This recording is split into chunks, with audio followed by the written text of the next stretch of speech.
আসসালামু আলাইকুম। আশা করি তোমরা সকলেই ভালো আছো। আমিও আল্লাহর রহমতে ভালো আছি।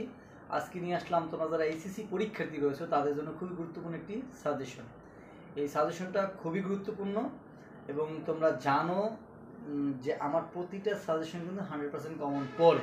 সেই জন্য আমি বলবো তোমরা যে এই সাজেশনটা অবশ্যই মনোযোগ সহকারে ভিডিওটা দেখবা এবং মনোযোগ সহকারে দেখবা এবং যা যা বলা হয় এবং যতগুলো যা দেখানো হয় সেইভাবে তোমরা প্রিপারেশন নেওয়ার চেষ্টা করবো। আমি শিওর দিয়ে বলতে পারি 100% শিওর থাকলে তোমরা খুব ভালো একটা রেজাল্ট করতে পারবা, এর বাইরে কিছু আসবে না।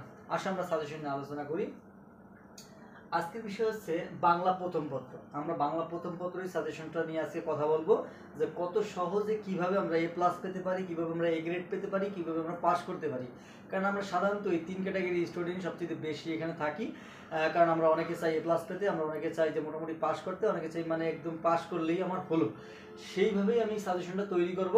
সেজন্য তোমাদের প্রত্যেকটা কথা, আমার প্রতিটা কথা খুব ভালোভাবে শুনতে হবে যে আমি কিভাবে বলি সেটা তোমাদের অবশ্যই মনোযোগ সহকারে শুনতে এবং এই ভিডিওটা তোমরা যারা পেজ এবং আমার চ্যানেল মাধ্যমে দেখতেছো বা দেখবা, প্রত্যেকের কাছেই আমার আবেদন থাকলো অথবা অনুরোধ থাকলো বা তোমাদের স্বার্থের জন্য হলো চ্যানেলটাকে গ্রো করার জন্য তোমরা অবশ্যই পেজটাকে তোমরা ফলো করবা এবং চ্যানেলটাকে সাবস্ক্রাইব করে দেবা এবং লাইক কমেন্ট শেয়ারের মাধ্যমে অবশ্যই আমাকে জানানোর চেষ্টা করবে যে তোমাদের আরও কী সাজেশন প্রয়োজন। আমি সেইভাবে তোমাদের সাজেশনগুলো অবশ্যই দেওয়ার চেষ্টা করব।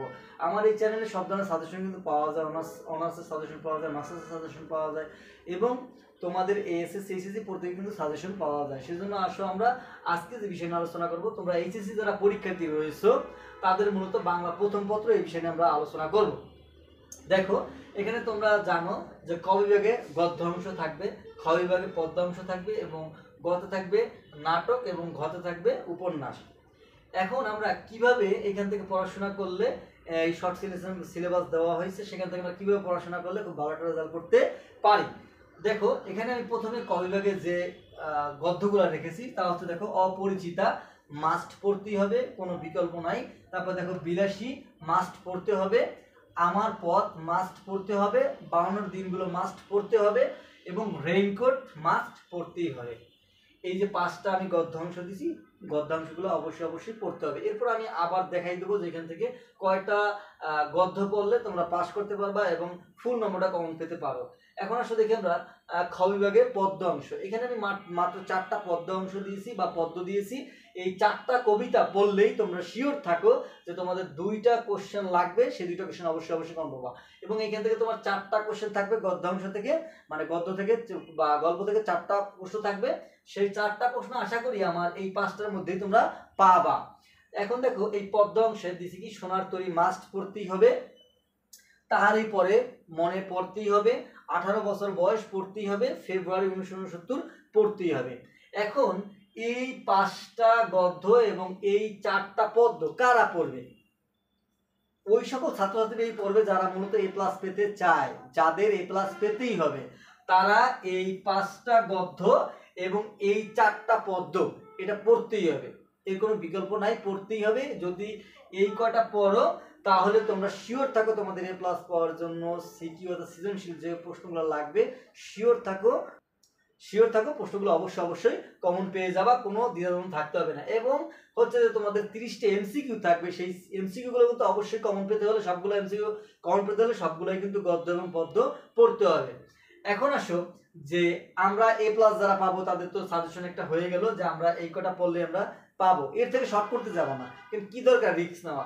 এখন আসো আমরা যারা এ গ্রেড পেতে চাই, 70 মার্কস পেতে চাই, তাদেরকে আমি বলবো যে তোমরা এই যে 5টা দিছি এই 5টা অবশ্যই পড়বা, সকল বোর্ড, ঢাকা, বরিশাল, রাজশাহী, কুমিল্লা, চিটাগাং যত বোর্ড আছে পড়তে। কেন তোমরা জানো আমার সাজেশনগুলো কিন্তু খুবই ইফেক্টিভ হয় এবং প্রত্যেকটা সাজেশন কিন্তু কমন পড়ে।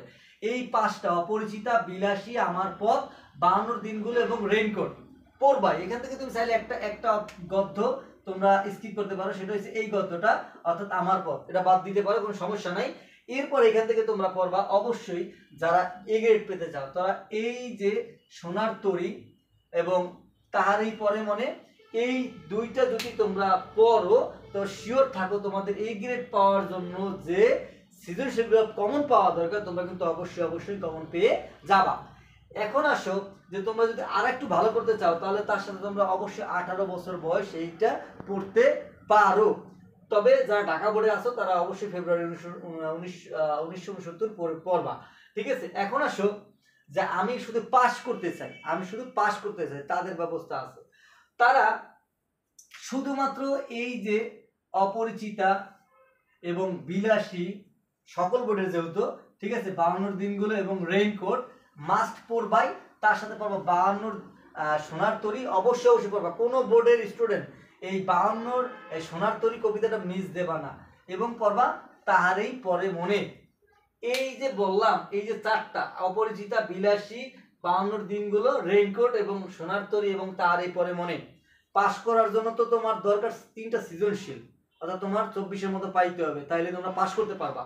এখন এখানে তোমার যে এতগুলো দরকার নাই, তুমি এই 6টা পড়লে শুধু পাস করার জন্য না, তোমার মিনিমাম A- পাওয়ার মতো নম্বর এখান থেকে তুমি কমন পেয়ে যাবা।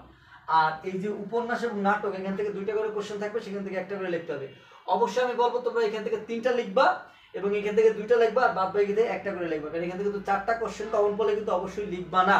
এখান থেকে তোমরা অবশ্যই গদ্যাংশ থেকে 3টাই লেখার চেষ্টা করবা, তাহলে তোমরা খুব ভালো করতে পারবা। আশা করি তোমাদেরকে এই সাজেশনটা বুঝাইতে পারছি। এখন আমার একটা পেজ আছে, পেজটাকে অবশ্যই ফলো করবা, Imdadul coaching, EMDADULS, Imdadul coaching, বলতে COACHING কোচিং। এই পেজটাকে অবশ্যই ফলো দিয়ে রাখবা এবং একটা লাইক দিয়ে রাখবা, শেয়ার দেওয়ার চেষ্টা করবা, তাহলে তোমাদের আরো গুরুত্বপূর্ণ যে সাজেশনগুলো আছে সেগুলো কিন্তু আমি আপলোড দেওয়ার চেষ্টা করব। খোদা হাফেজ, ভালো থাকো।